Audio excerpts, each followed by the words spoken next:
Thank you.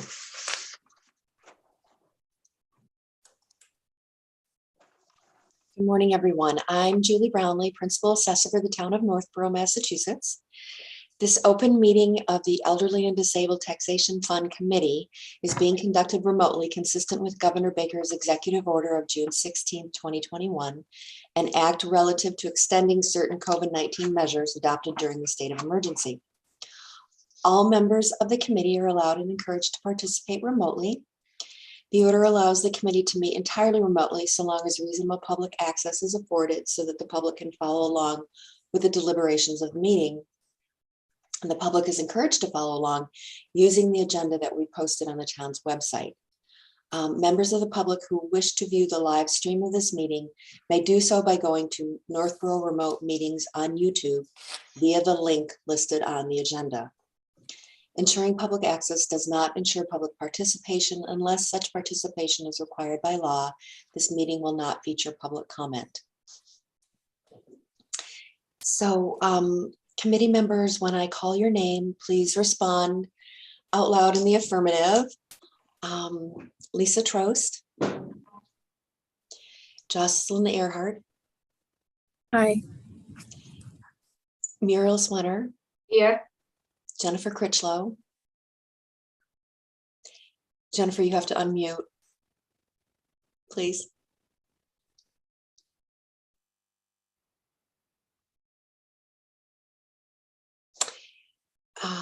Upper right corner, I think.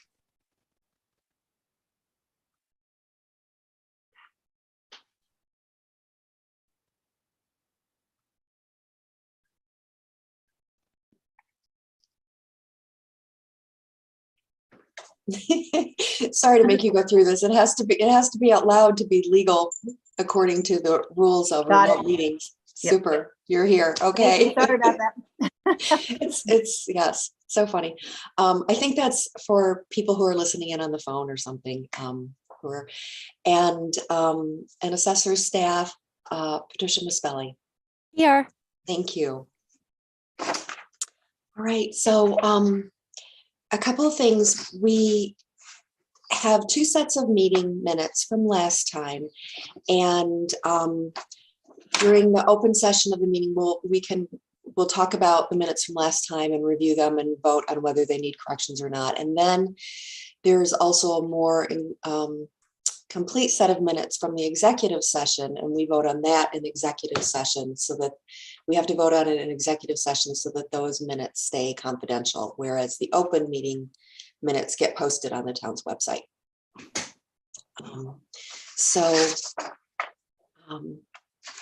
So has everyone had a chance to review the open session minutes from March 25th? Yes? Yes. Okay, are there any questions, or is there any, did you see anything that we need changed? No? I didn't notice anything. Okay, great. All right, then I would like to entertain a motion. So someone's got to move that motion.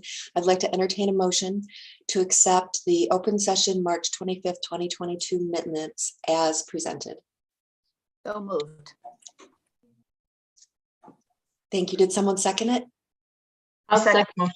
Oh, sorry, Muriel. Go ahead. I second the motion. All right. Okay. All right. All in favor, Lisa? Aye. Muriel? Aye. And Jennifer? Aye.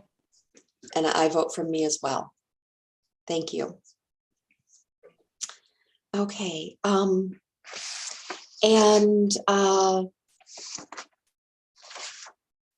I would love it if Lisa could present an update on our finances, please. Sure. So we had a balance of $58,398.14 at our last meeting. And since then, we have received revenue of $207.89 in the checkoff portion of the funds. And then we obviously have done our disbursements for the EDTF awards, and that total was $24,000 $371.85, which leaves us with a balance of $34,234.18. Super, thank you so much. Just in case any of you, if this is of interest to any of you, when we decided on the disbursements and we had voted on 25,000, when it came down to the numbers that we had chosen for the amounts we had chosen for different applicants, instead of dividing the 25,000 exactly, I made the executive decision to round all those numbers so that when you look at someone's tax bill, you can see they got $400 off that year versus $407.33, which would be hard for people looking back and saying, why? So it just, so we came really close to the 25,000, but we didn't quite spend it all. All right. So this meeting is to talk about finding more applicants and finding more donors.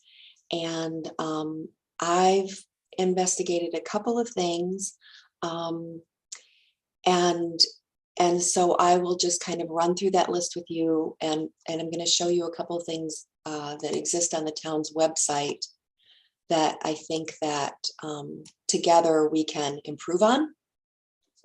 And then I'd also love to hear everybody else's ideas. And to answer, oh, there's Cindy.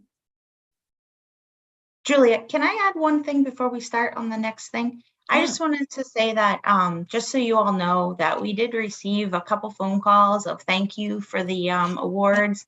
And then Julie and I received a letter yesterday from one of the applicants. So it's just great to hear back from them that they were thankful for the help they received. So I thought that was great and wanted to make sure you were all aware that we got some positive feedback and people were very appreciative.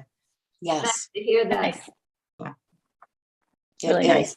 It is. It's fantastic. Mhm.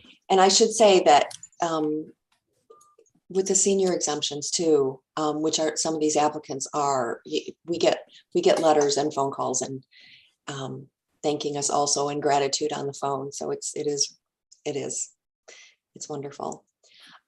Okay, so Cynthia, I'm going to call your name so you can say you're here. You have to unmute and answer in case someone's listening on the phone. Hi. Hi, Cynthia, under the meeting at 8:08 approximately. Hi, thank you. So Cynthia, I had just said we had approved the minutes. I'll give you the opportunity though. Was there anything that you had a question about or anything? Okay, great. And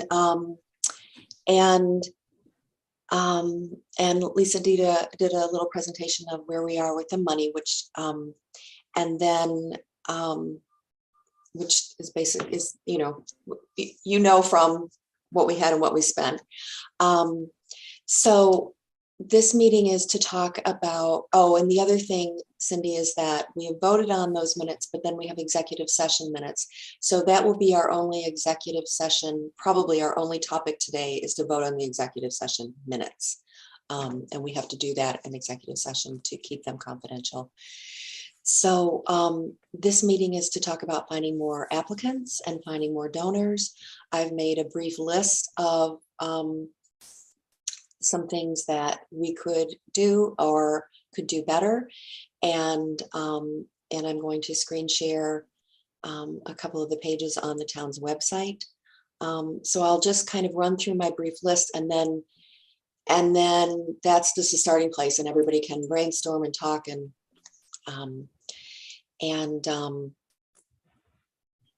I should kind of say, for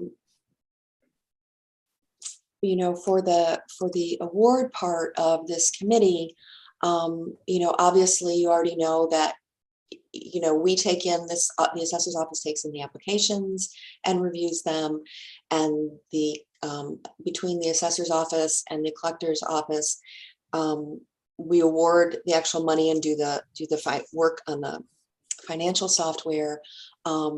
So So you guys' input is invaluable on determining, as we work together, figuring out what the guidelines are and what applicants we will review, and then coming up with the awards and the different award amounts and the different reasons why, and all that's invaluable. As far as finding applicants and finding donors, this piece of it is we're here for guidance and to help you know what we can and cannot do within the confines of this town's kind of philosophy and within the state legislative things. But we're kind of put this on the committee's lap to develop finding applicants and donors, and we'll be your support in any way that we can. So I will just share my very rudimentary list with you.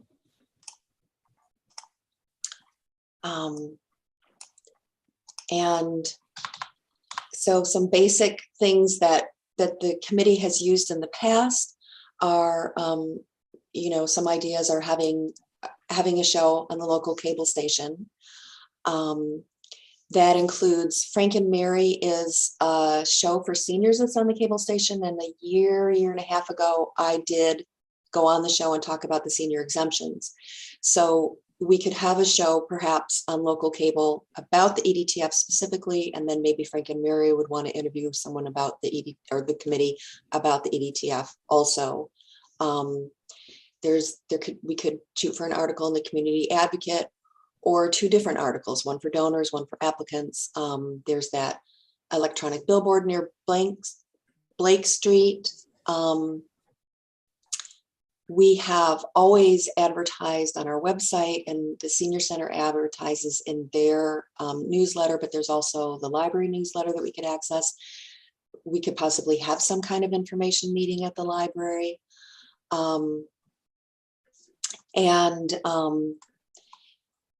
So those are just like the quick brainstorm things that I literally wrote down this morning. On our website, which I'm going to share with you now. So I did a little bit of research on our website. Let me think about how to get to this. Okay.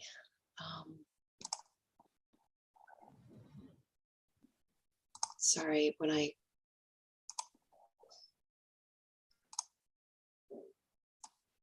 oh, there we go. Stop share screen, website.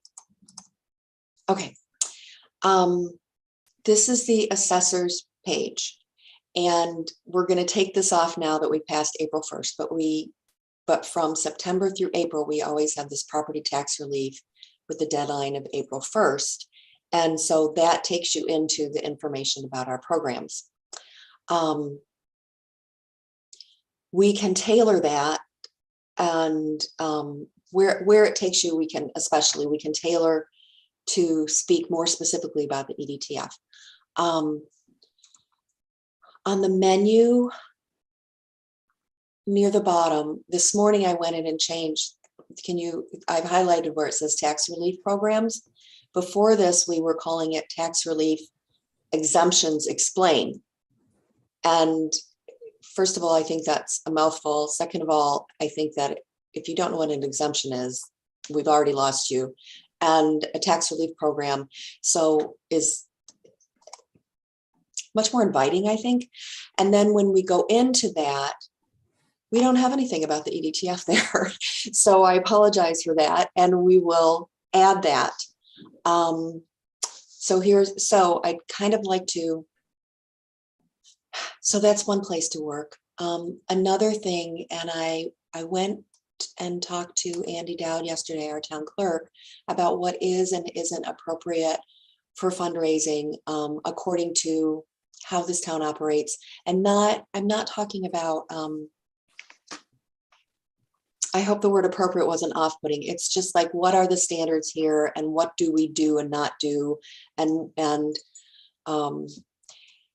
so he showed me the online bill payment page. And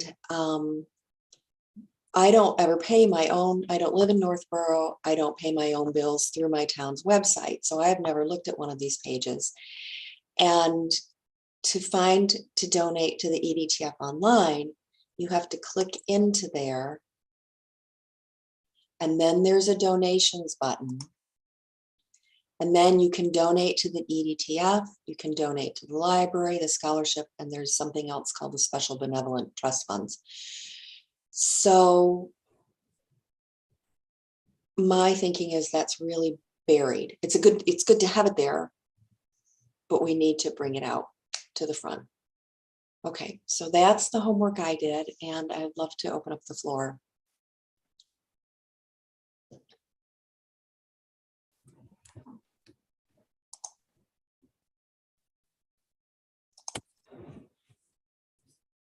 I thought you had Julie, some really great ideas. Yeah.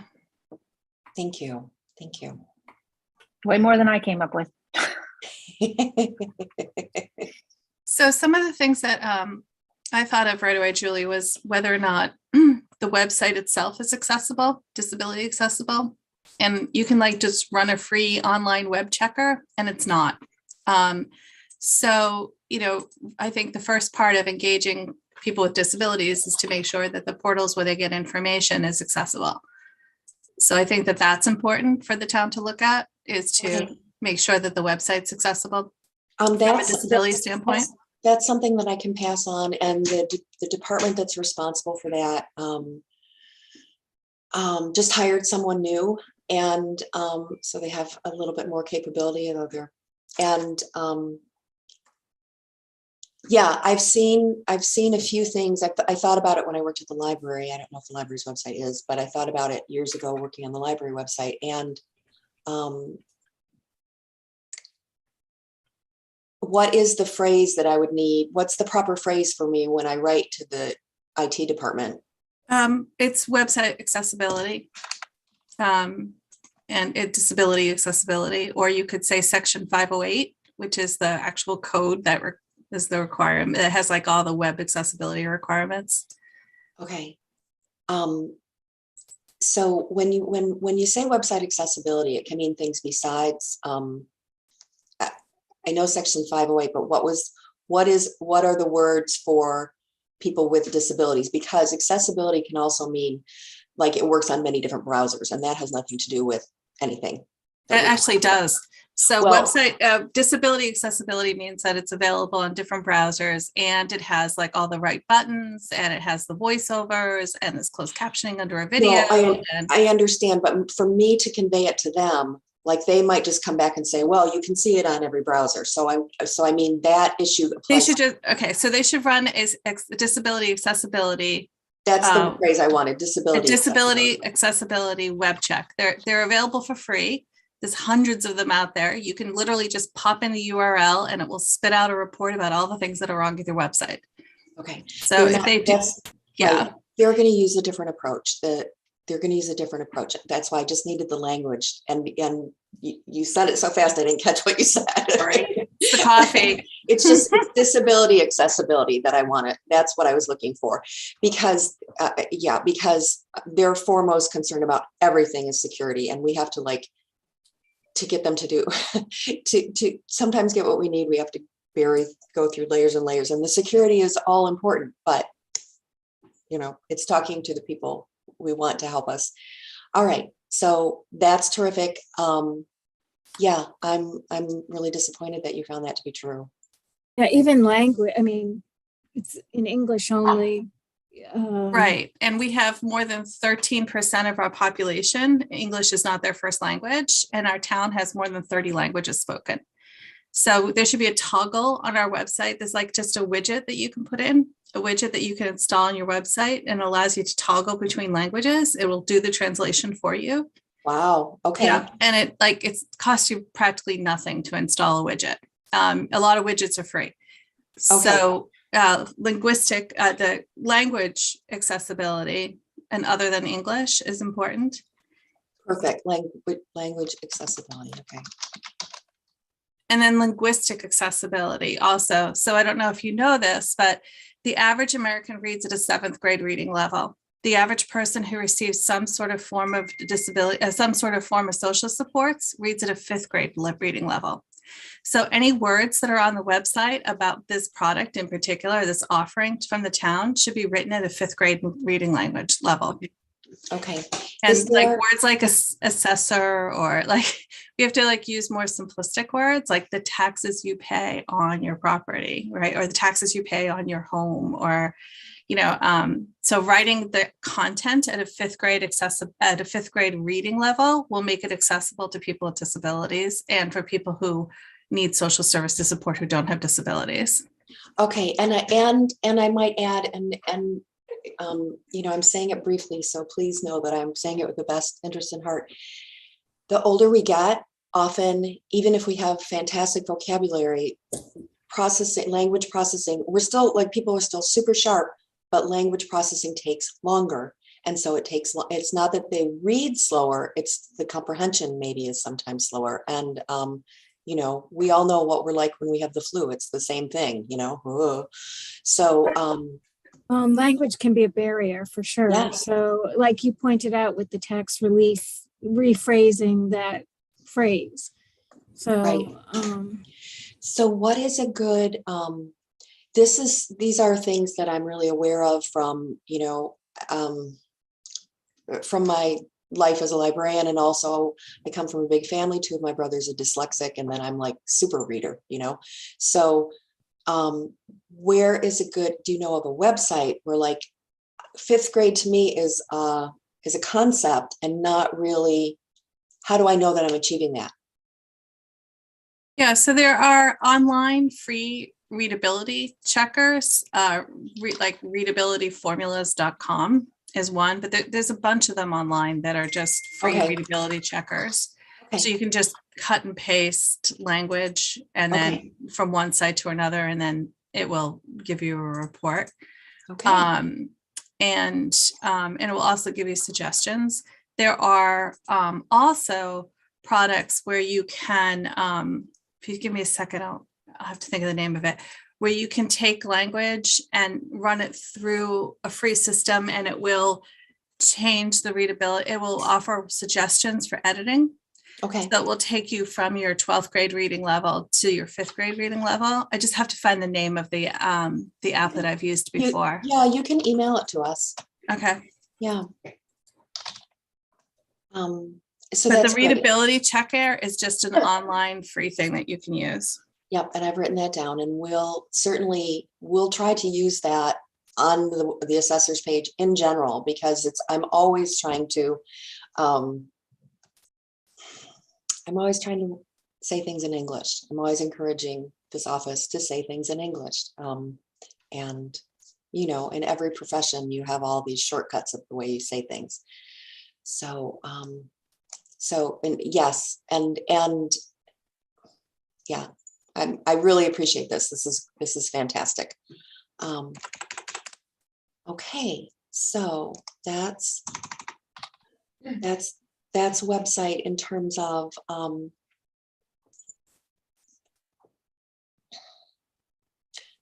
accessibility, and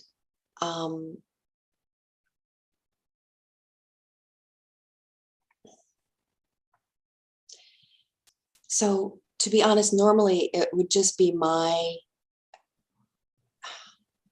I'm fast at this kind of organizing website, writing things, finding all the spots there are, but this office has been really short-staffed for a long time, and we are way behind on a ton of things. So our website for everyday purposes has suffered. And it's not that it's not important, but I have to create the tax bills, you know, and I don't have a choice about that. And it's not, so I was hoping that maybe one or all of the resident committee members could get together and just review the website, look for places to plug in info about the EDTF, and then we have to literally edit it. But if you do that work, I think it would achieve 2 things. One I've already mentioned, and the other is you're going to come at it from an entirely different area than my time in this office, or you know, or even my time in the library, you know, with information sharing. Like it's so great to have a lot of different ideas and not just my way. So I don't know if you guys are interested in doing that. So exactly what is it you want us to do?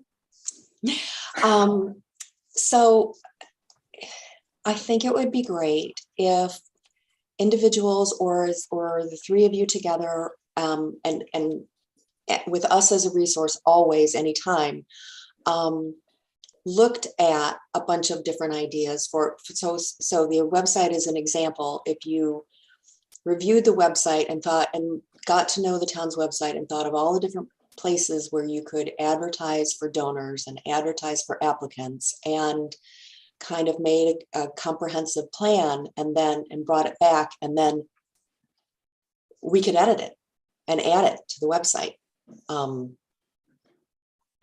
It's the kind of thing I love to do, but I don't have that. I don't have the time to do that. I don't have the time to come up with a whole plan and present it to you guys. So I was hoping that I could pass that on.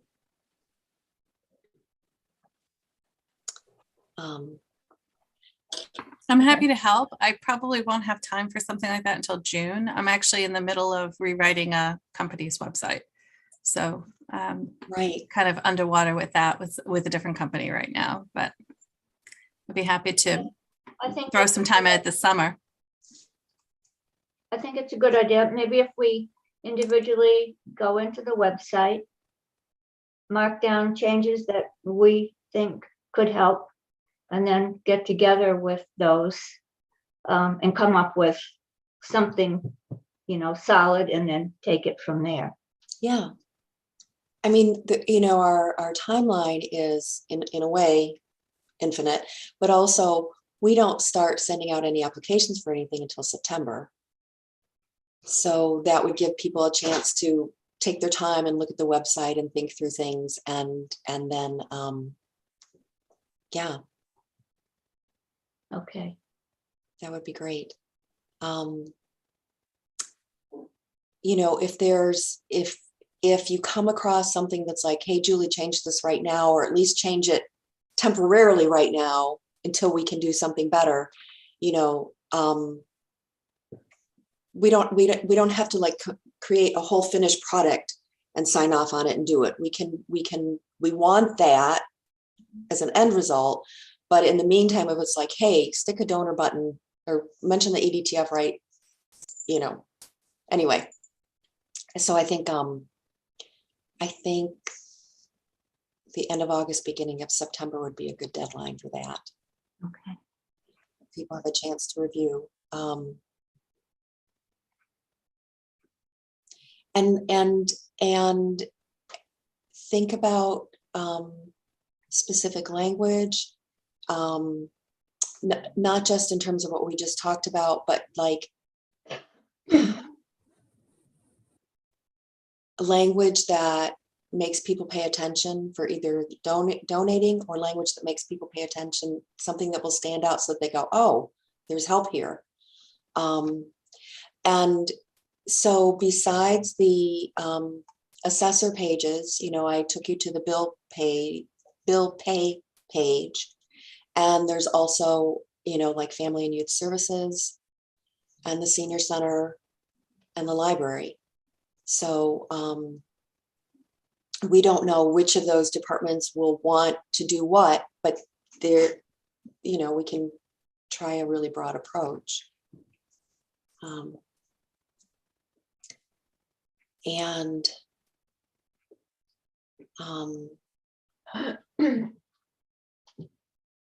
The name of the app, Julie, is called rewordify. Just in case anyone else is listening and they want to know it. Rewordify.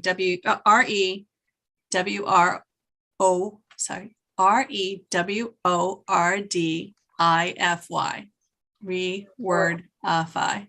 okay, good. Gosh, I was typing something else differently. I'm really glad you spelled it. Yeah, you wordify. Yeah. Even though you pronounced it clearly, I heard read wordify. So rewordify. That's a. That's why I couldn't remember. It doesn't roll off your tongue.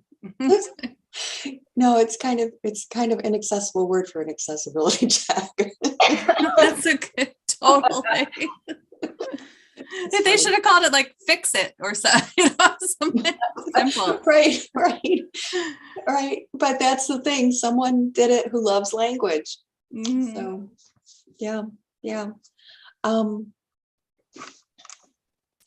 Okay, so as you're I don't know other towns who have this.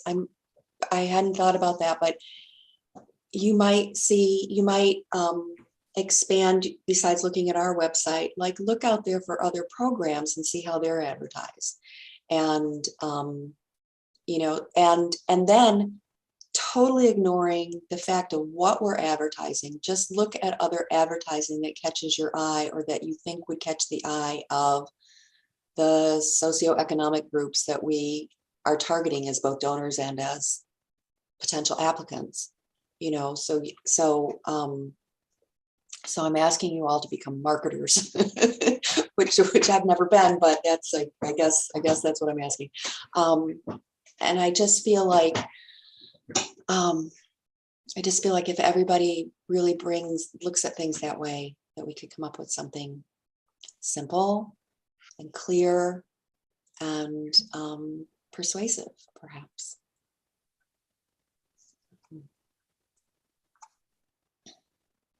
I'm wondering what everybody would think about, there's a lot of college students who are home during the summer, and there's a lot of them who really want to build their portfolio, and they're looking for internships, paid or unpaid. They're looking for things that they can even just volunteer to do, where they can build their portfolio, build their resume, I'm wondering what you guys think about asking just the community if there's any college student around who's perhaps majoring in marketing or digital communication or something who could help us out, somebody who would, know a lot more than what we know perhaps, and have a talent for these things. What do you guys think about seeing if there's a willing college student who wants to partner with us?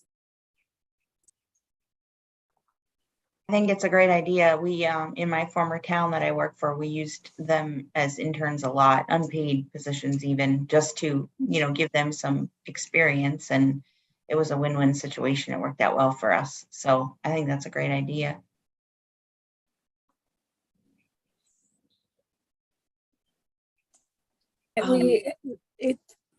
A related topic came up yesterday during our staff meeting, and Vicki said that she would even present something like that to the juniors. She belongs to the Northborough Junior Women's Club, and a lot of those people have college-age daughters or granddaughters, grandsons that kind of, she would be happy to put the word out if that's, a direction you decide to go. So that would be one kind of way of making connections.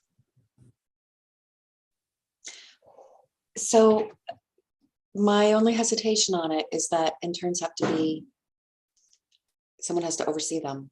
Yeah. And I can't do that.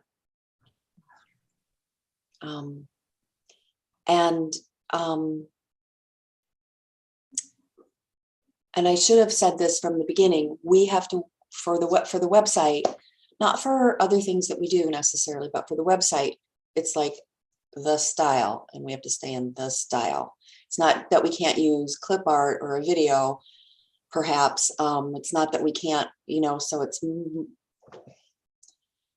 more about font size, that we can't even choose colors hardly, and so. Right, that's your branding, right? So you gotta stick with your branding. Yeah, no, I was thinking more of one of these digital marketing people would help us with content writing and help us with rewordify and help us with running accessibility checks on the pages and things like that. Like, not that they would actually type in the changes to the system, but that they would kind of do the legwork for us. That's really like, we could give them a list, like run website accessibility, run readability, you know, convert this language from this level of language to this level of language. Like, they're trained to know how to do that. And that would just produce like Word documents back to us. Like, here's the words, here's the suggested changes, you know, here's what we found auditing the website, that sort of thing. So not like that they would make the changes, but that they would come back with the body of work that needs to be done. That's what I was thinking. But, you know, if you want to go a step further than that, I'd be all for that too. But I just know that those first tasks, you can just tell anybody to do that. They know how to do that.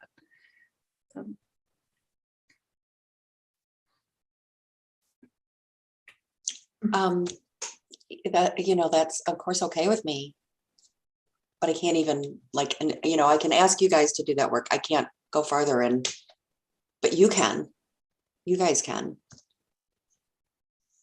I think starting with that the Northborough Junior Women's Club is a great way to network and see if we can find that resource.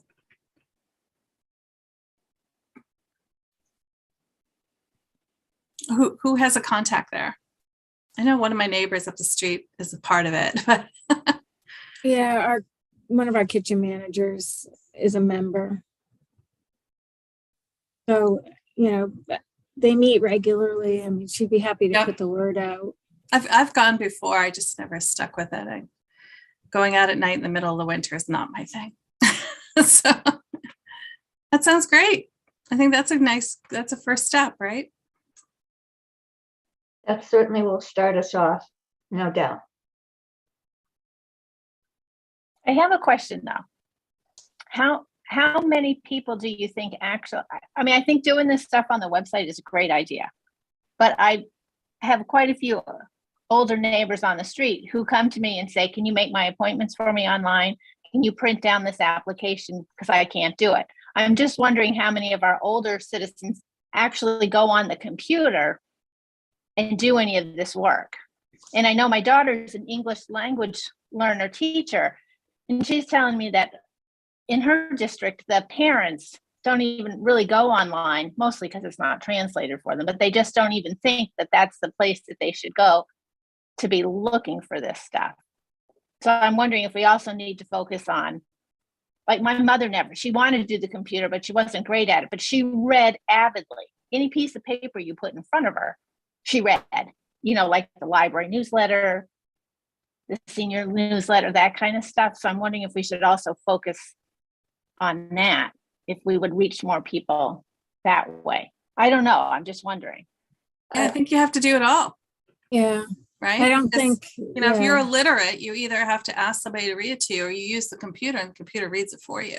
So we have to do it all, not one size fits all, I think, which is one of the reasons why I thought, Julie, that you brought up that cable TV thing. It's so important, because there are people who are just not going to go to the town hall. They're not going to go to the website. They might not go to the library, but they may actually access TV. Right. So my thought was if you thought about it in terms of the website first, that would give you the starting language for what you're going to take everywhere else. And oh, that's true. And the big part about having the website is then you can point people to it, and you can point the people that help on the computer. You can screenshot it and print it and mail it to somebody, you know, like you have a document there, or you have so that, yes. So I just was, because this office can't do much of this work, I was just trying to start the process with look at the website first, and that will, it's not that you have to do that, just in my mind, that was to get your thoughts going on wording and how you want to promote things, and then you can go to the cable station and the community advocate and what have you. Oh, that's a really good point. Thank you. Yeah, that makes sense to me. Yeah, but without saying it, I was trying to make it bite-sized.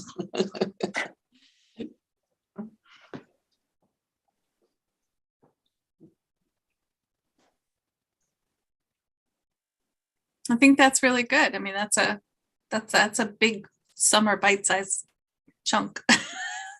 Yeah, yeah. So does someone want to go to the Junior Women's Club? And I don't know, I can ask Ruth Reeves. She's in the Junior Women's Club, and Okay. you know, we're connected, and I'm happy to do that. Just writing it down. I know she's in England right now, but when she gets back, so, that's fine. Happy to do that. Okay. And then, can I just ask a question, Julie? Because I don't know anything about advertising on the local cable station, but so how does that work? Because like I know sometimes when I flip through the channels, I'll go by and then there'll be like a community announcement or something, or Oh, yeah, and I have never watched Northborough's really, even though I was on it. So I didn't even think of the idea of announcements, which, yes, that's a great thing. I was thinking of, the committee doing a little show where they talk about, part of the show, we're looking for donors and here's why, and we're looking for applicants. And even if you don't qualify for this, you might qualify for other things. And that's what I was thinking of. So I don't know who, Kathy Dalgleish is the cable TV person, which you can find on the town's website. And Kathy herself would probably have ideas about how we could approach this.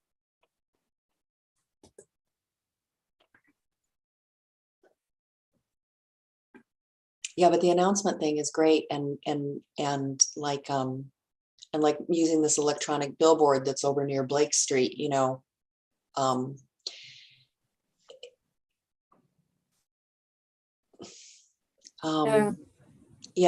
Just to, putting it out there, like putting it out there so it's always there. And last year when we put on the assessor's webpage to contact us about the tax relief programs, we also had it, we also had the town clerk there was a little notice right on the town's homepage about it too. But when you go to it, you don't really find anything about the EDTF or about donating. So that's a big flaw. I was gonna say, yesterday we were talking about town meeting even. I don't know if there's a way of getting the word out, because the last couple of years after town meeting, it's not a coincidence, but we've gotten multiple inquiries about the senior tax work off right after town meeting, and people find out what their taxes are going to be, or are anticipating. Oh, yeah. So, I mean, it's caught us by surprise, but we were just talking about it yesterday that, based on the last couple of years, that might be something we could expect. So is the trigger that it's not that senior work off is talked about at town meeting, it's just that they find out how much. Yeah, and Monday night, yes, I mean, you've seen the sales in town. The values of the properties are really increasing still, because the value that we're determining you'll see on your tax bill January 1st is based on all the sales in 2021. Because I have to use that whole year of a whole calendar years to statistically analyze what I'm going to decide the property values are. So there's always that lag. And so when things do start to turn down, just to get in my little assessor box here for a minute, when things do start to turn down, we're not turning down right at the same time. We've got to wait until we see it in a year's worth of data. Oh, that's fascinating, Jocelyn. Okay. Yeah, well, that makes me kind of rethink. Yeah, that makes me rethink. Instead of taking down on the assessor's webpage, the deadline was April 1st, so please leave us alone for a few months and then we'll talk to you again for 9 months straight. It's kind of how, it's you're just trying to manage your workflow. But instead, because the one thing that we do anytime someone calls us, and when it's not the time to accept applications, is we get all their contact info and we send them something out in September, and we make sure, and they're never missed that way. And so we could put something up, an interim thing, like, we're not accepting applications right now, but please be aware. Yeah, that sounds great. Makes sense. Can I ask a stupid question?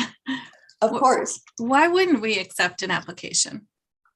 because we probably, for one applicant, we have to look at all their financial, because we have to keep track of it. We accept it from September through April. And for workflow and all the things we do, we just can't. There are minor exceptions, but if we get an application and it's not complete, if we get an application in June, it's not complete, we're not going to look at it until the fall. And we would have to, tracking things is really difficult. So it's kind of, it's not an assembly line process at all, because we talk to people a lot, and we for all the applications we don't get, we follow up with phone calls. We try and get contact, and if they don't do their own application themselves, we talk to their in-laws, their children, their whoever. I mean, it's just this huge, big process, and we have to just not do it. Right. So I'm asking so that I can think about, because maybe one of the things to think about in our marketing materials is like a countdown to September. Like, what are the things that you should do? Like, if I was applying, what are the things that I should do and I should get ready so that September 1st I can apply? So what are all the things I should be gathering or thinking about or completing my taxes, whatever it is, so that I have a checklist and here's all the things that I'm ready to apply. So that's fantastic. Give people something to do in between that time. Mm-hmm. And for some people, it's going to take that long. It's just emotionally overwhelming, or health-wise a lot, or. So I love that idea. And to some people that's really helpful. And to other people, they just need to be told once. Yeah. And I don't mean because they respond. I mean, oh gosh, I can't think of really how to say it, but they can get overwhelmed by the idea that it's stretched out. Yeah. Yes. I know, So we need to appeal to both those audiences. Yeah. Yeah. So I think, and then even maybe we could think creatively about partnering with, if it's not the senior center or, the women's club, whatever, but like, is there someone in the community who we could just start marketing with? They could help us market. We could create like an echo effect. So we start marketing in August, they start marketing, they echo what we've put out. So we create something to talk about September 1st, we're starting to set up applications. This is what the opportunity is. And so now maybe they've got a newsletter, they put it in like NSPAC, the Northborough, Southborough Parent Advisory Committee for all the families of children with disabilities. Like, we could give them something, they could put something in their newsletter. So just, we don't have to figure it out now, but if we just think about like September, there are opportunities for us to partner with other groups in the state, in the city that have, in the town that have social media networks that they can echo it on. So it's not just us trying to just market directly. Yeah, it's actually, it is kind of it's actually a big time for other application programs too. But yeah, we find, so we do the tax clinic and we have a Shine program, and for those two and a couple of other things, the fuel assistance, there's a checklist that each of those programs has for the items that people should have prepared for their appointments. And some sort of, I think it is helpful to have something in writing, something simple. And part of the other problem is that people like to think of these things as a one time. Every year they say, I have to do this every year. And every year you say, yeah, it's an annual thing.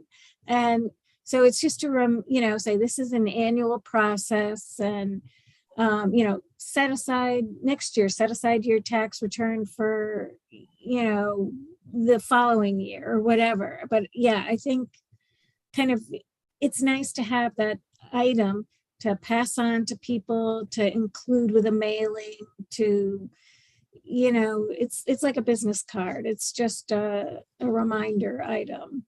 And it does help to simplify something that is confused. It repeats the name of the process. It gets that out there on a repeated basis. Yeah, I think that's a really helpful thing. Right. So I'm not aware of, I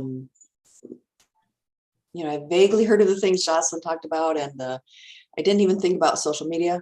I don't know what century I'm living in. And the parental thing group that you mentioned, Cindy, those are fabulous. And we kind of need a comprehensive list of those. And I'm happy to keep an ongoing list. If you guys just email me separately, oh, what about this organization? What about this? And I'll just keep a document so that we have them all. To give you an idea for this office, so we send out the applications in mid-September, and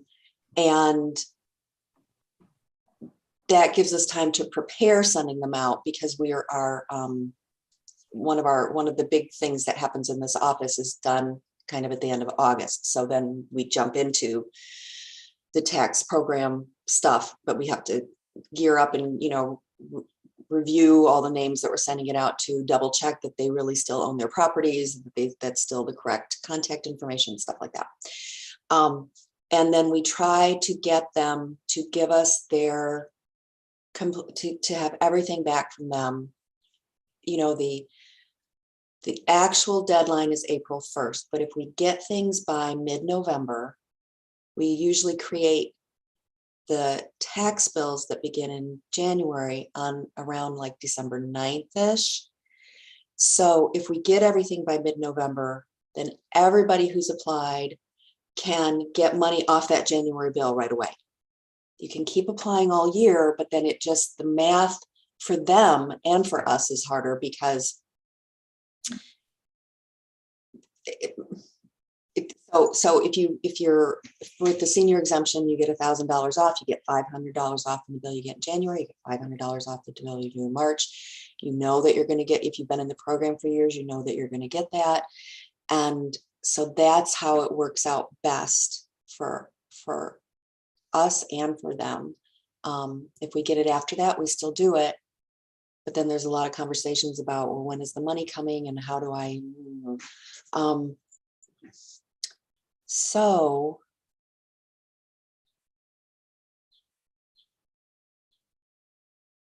anyway, I think a mailing is a great idea too, Jocelyn.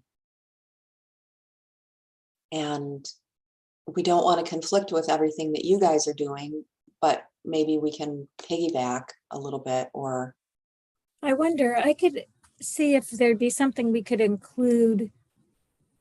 I don't know how that works. We have the newsletter that goes out monthly, and I could see if there's something that we could include, a slip-in type of thing in September, or. Yeah, so for like the NSPAC, they have a newsletter too. So if we wrote up like a little piece, like, taxation relief is available for families, blah, blah, blah. And I'm sure they would just put it in their newsletter. okay, great. Because it doesn't cost them anything. It's all digital. So they don't mail anything. It's all digital. Yeah, we do have a little item like that. If we wanted to put in something like that form you're talking about, that's a, prepare ahead, to get this going type of thing. I can just see if I don't know how that works, but if the person that does our newsletter has the capacity to do that. I was wondering if and this is just brainstorming entirely, I was wondering if there's anything in the local medical community. Like, because that's not something I'm in touch with at all. I don't know, like I know Family and Youth Services needs to know about all these different kinds of possibilities. I don't know if there's such things as, I don't know what's maybe associated with the food pantry or, Yeah, you know, I mean, where that would people, be a great place to have a stack of those items that maybe the Legion. We could ask at the oh, health department. I mean, they might. I don't yeah, know if- our own health department. yeah. Yeah, that's a good idea. Years ago, I helped out there was a free medical clinic in Worcester that I helped out with for a long time. And back then it was the only, and this was a really long time ago, like 25 years ago. Back then it was the only free medical clinic anywhere near. And one of the things I did was keep track of where everybody came from, which was far. So I don't know about those kind of things nowadays for people that are Northborough residents, where they might go if they don't have medical coverage or if they don't have complete medical coverage. So if anybody knows of anything like that. So, Julie, yeah, excuse me just 1 minute. I'm going to have to exit at 9 o'clock because I have an appointment. So just so Okay. you know, if I go, I'm gone. okay. All right. Thank you, Muriel. Jocelyn, when you were talking about the little, I think it was a checklist, the tax clinic Shine program fuel assistance. What They is all have that? they all have their own checklist. Like, you know, Fuel Assistance creates one that lists the documents you need to apply. Okay. Shine asks that you bring certain items so that when you meet with the counselor, they can actually help you. And you know, the tax clinic it's a long list, but it's inclusive for, you know, That's the kind nice.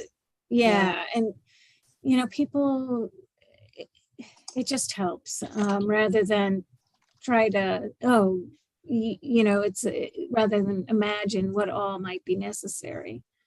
But I like Cindy's idea about, you know, pull this together, you know, while you're waiting to get your application or to request your application, you know, do some advanced planning or preparation. And Me too. Me too. I think that's a terrific idea. So, so if we find someone from, you know, via the Junior Women's Club or something, then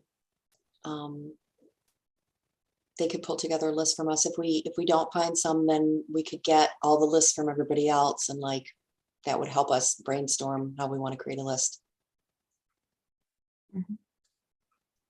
yeah, I'd be happy to pull those together and see what's, you know. Yeah. So if people want to come across, if people want to send me, you know, like MS Pack, like lists of places to advertise, you know, to partner market, as Cindy put it. I'm like writing these things down because it's like new languages for me. Or come across, you know, things that they've seen other places that we might want to emulate. Documents like the tax clinics list. I'm happy to just like keep it all together in a folder and share it with us all at once.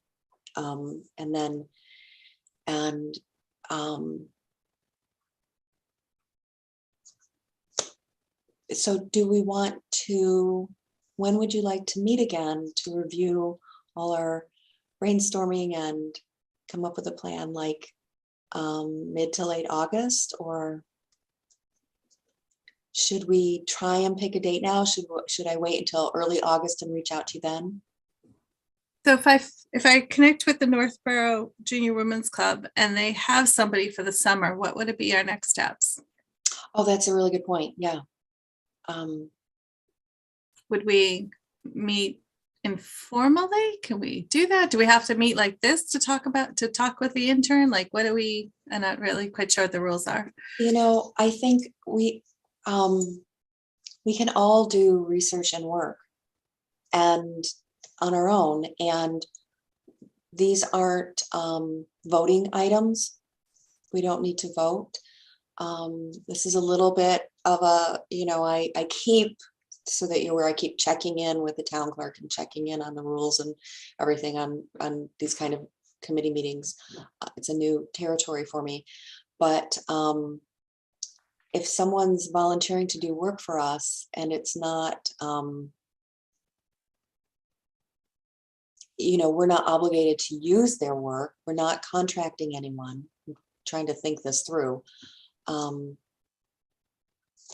As long as they're okay with that they're very generously donating their time to help us market, I think that's fine. That, you guys, we could have a Zoom meeting to talk things through if we're more comfortable with that. You can contact each other and just say, what do you think? What do you guys think?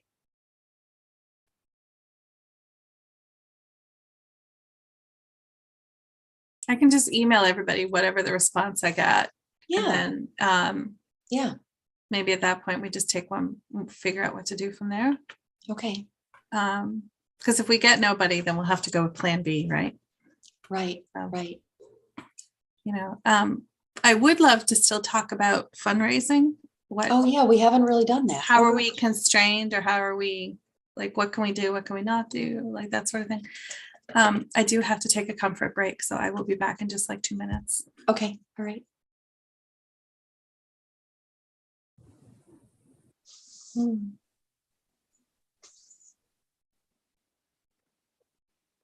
I wish I had a great picture like Cindy to put up when such a pretty picture.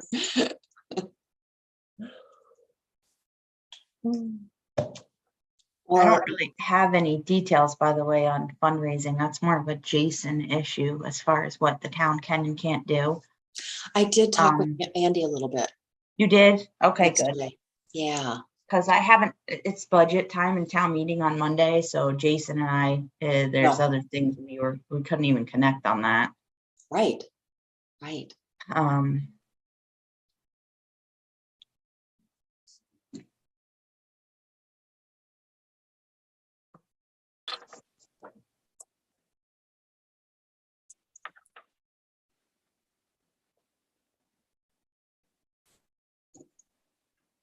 Has there historically been fundraising for this committee in the past, or is this a new idea? No, there's an old folder. It's really old. And I haven't looked at it in like a year, but back really before digital stuff. And it was like a flyer or a mailing, or, explaining who we are and, hey, here's why donations would be great. So it was really,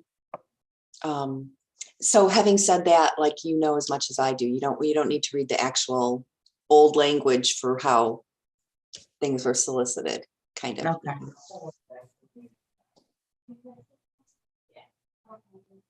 So, and there's no language in the law or the towns, when the town voted to adopt this program based on the state creating the program. There's no language about how we fundraise. But we are totally responsible for finding money for this program. So just first of all, if you meet someone on the street and you think you can hit them up for a donation, all they have to do is 2 parts, and they're really, really important, but really simple. It has to be a check, not cash. It has to be written to the town of Northborough. And on the subject line, it has to say EDTF. Okay. Yep.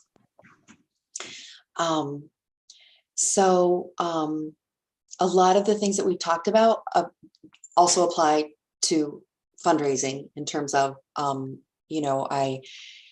advertising, all the the different pieces of advertising. Cindy, while you're gone, Lisa asked if this committee had done this in the past, and like more than a decade ago, maybe 15 years ago, they did some really big promotions, but they were really old school. Like there's some old letters that they mailed out, and the language is so different than how we would write it these days. But basically they said, here's this committee, here's why it's important to help, please help.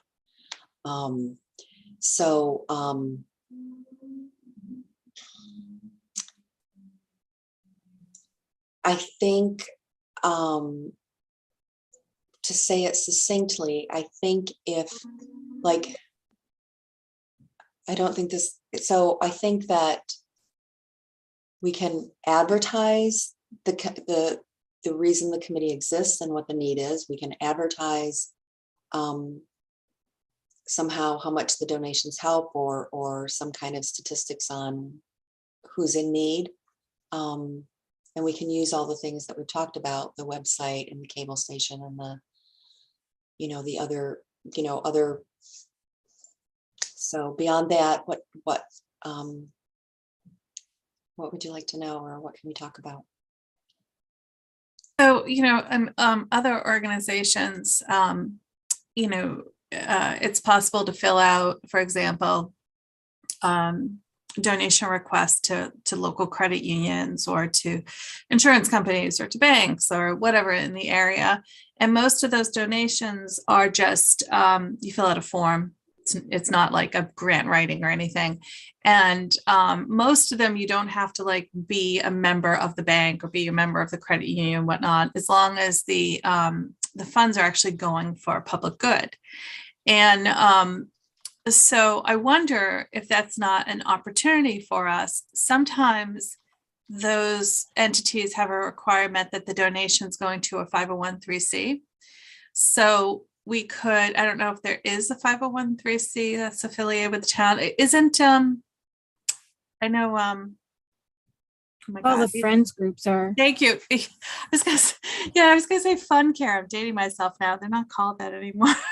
North, the NEDP after school thing, like they're one, but yeah, there's a Friends of Southborough, but like, is there a Northborough nonprofit that we could partner with, where we could get the donations sent to them, and then the nonprofit could donate to the town for our benefit? So the nonprofit would qualify as the recipient of the grants, and then they would give it to they would give the grant funding to the town as the recipient of their award. And like I said, those things are pretty easy to fill out. I do them all the time for my nonprofit that I'm president of right now. So I wonder if there's an opportunity for us to do that, because it's pretty low effort. I often fill these things out like while I'm sitting around waiting for my kid to come out of his class, and I'm picking him up, or like whatever. I'm just sitting there doing it on my phone. So it sounds to me like, I mean, I understand the letter thing, and that is great. But I mean, we can ask Jason, but I think us being a 501(c) isn't probably right. So we'd have to partner with somebody who was a 501(c), and then they would say, okay, we're going to bestow this to you. We're going to partner with you to raise the funds. And then when they get the funds, they're going to give the funds to us. Right. Right. So basically they're the grant recipient and the grantor. Mm-hmm. Does that make sense? Yeah. Yeah, it does make sense. Does anyone have any ideas for who we might ask to do that?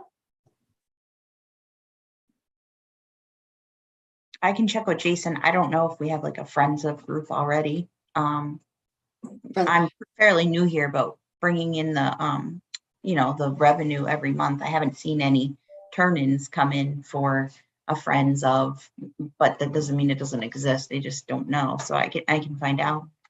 What about the friend? Isn't there a Friends of the Senior Center? I swear to God, I think I've signed up for that at some point.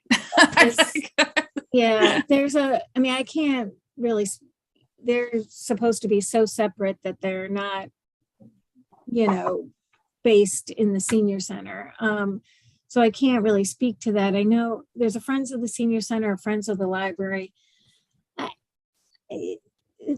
kind of has come up in a different iteration in the past, and it was touchy. Mhm. So I don't know what they would think of, collecting. Collecting money under one auspices and then sending it out. That's Mhm. not really there. Yeah, the way it works is actually you fill it out and say what it's intended to be. So you would Yeah. say that we're gathering funds in order to make a donation for the EDFT. So it wouldn't be like you would be hiding it. You would say that No. this is what we're doing. Yeah. I Yeah. guess, maybe the answer, I don't know, we can think about it longer, but maybe the answer is I just need to create a Friends of the Disabled or the Friends of the EDFT in the town, right? Possibly, and that's where, as Lisa mentioned, we would need to talk with Jason Little, the finance director for the town, who will have a really good idea of what's allowed and not allowed by law, and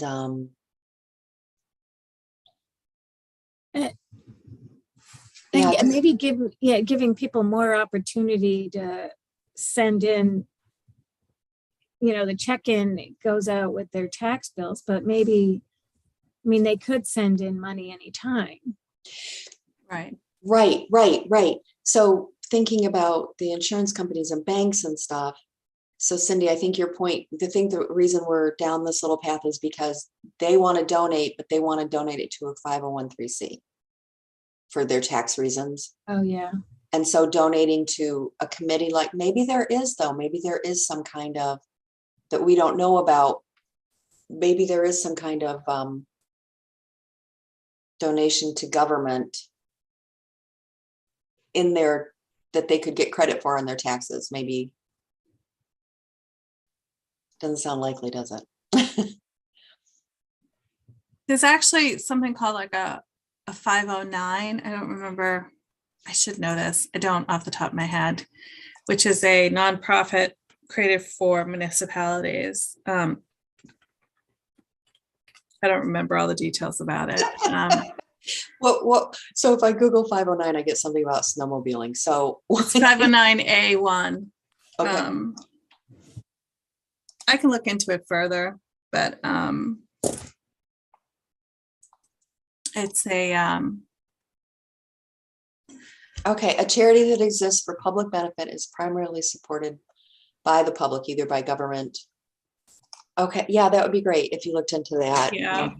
I should know this. I've just forgotten. It's Okay. been too long. because yes, a lot of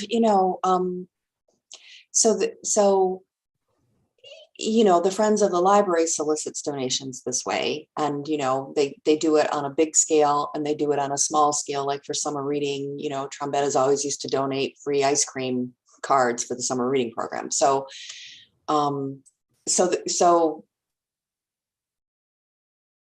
but we're not necessarily in competition with them because these companies might want to support multiple things. Oh, and you mentioned, Jocelyn, the American Legion.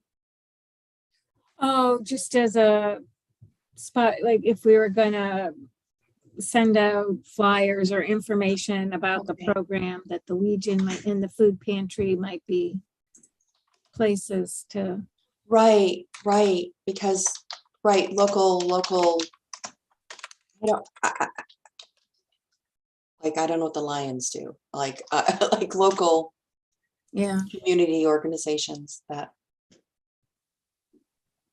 So I emailed Jason and asked him if the committee could set up a Friends of the EDTF 501(c) group, and he said we cannot, but an independent group of people could.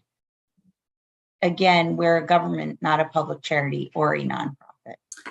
Right. Yeah. So I could, like me or anybody else in the world, could set up a 501(c) for the benefit for Friends of EDFT, and then the purpose of that could be to fundraise for the EDFT. And let me think about it. Yeah. It's a lot of it's like work. about $800 to set up a nonprofit, and this, administrative work to get it up and running and rolling. And, Right. that's why it's Yeah. easier to partner with somebody who already exists, Or sometimes what you can do is you can actually take an existing nonprofit that's sort of defunct, and it can be gifted to you sort of, and you can sort of just rework their bylaws to accomplish the same task. So let me think about it. Okay.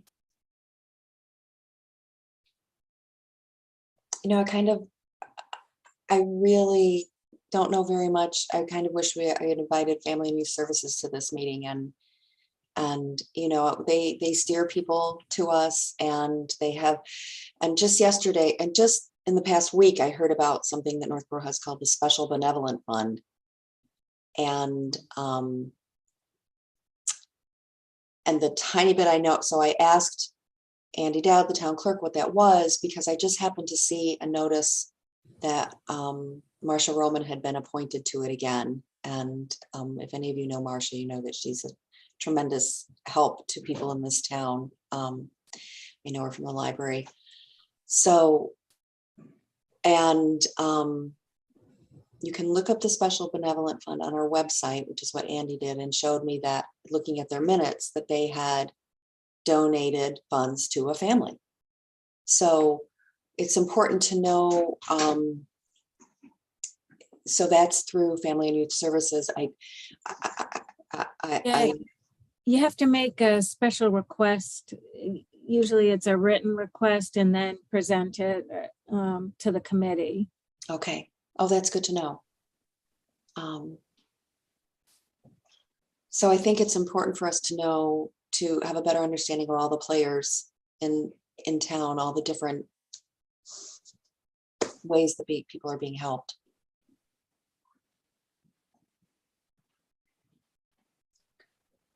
All right, so is there anything else people want to bring up?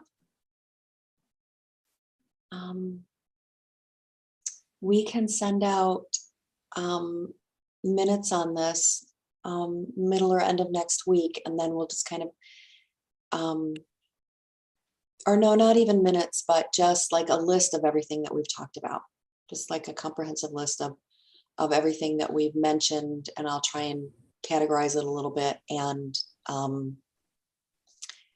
Cindy's going to reach out to the Junior Women's Club, and then we can decide where to go from there.